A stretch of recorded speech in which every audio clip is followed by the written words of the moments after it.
So let's review The Hobbit, The Battle for the Five Armies. I was a little bit disappointed with this film. I was expecting this film to be one of the films of the year.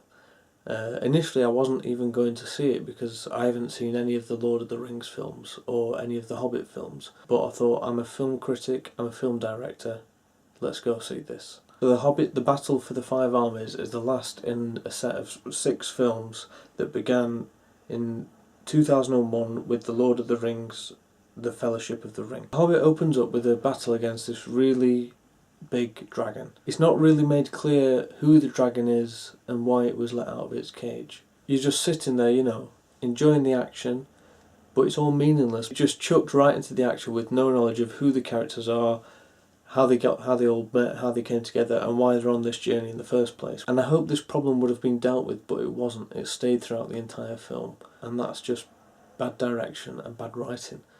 And good writing is something that I would know about because I've had 2 films released and both have been critically acclaimed. I did feel that the camera work was a little bit sometimes, and that can be a big problem. Martin Freeman from Sherlock plays Bilbo Baggins, and to be honest I did prefer him in Sherlock.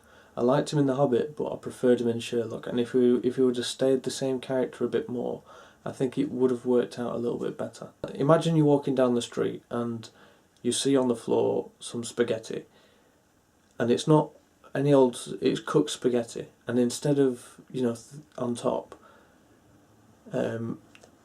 it's a bad analogy.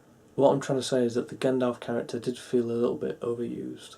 A small problem with the film is that a lot of the characters did sound a little bit too Irish. There's nothing wrong with the Irish accent, it just did take me out of the experience a little bit. So much of this movie deviates from the books and it does get quite annoying.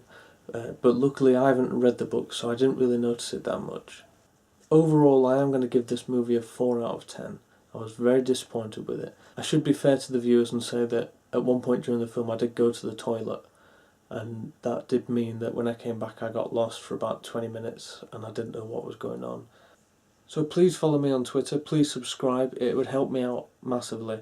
You can watch some of my other videos that are on the screen right now. That would be a massive help. So thank you very much for watching James Tuffnell Reviews. I've been James Tuffnell. Have a good day. One little game where you can close your eyes, find the lid and see how much you can drink and put the lid back on. I know Superman Returns was bad, but Brendan Ruth was good. I think he should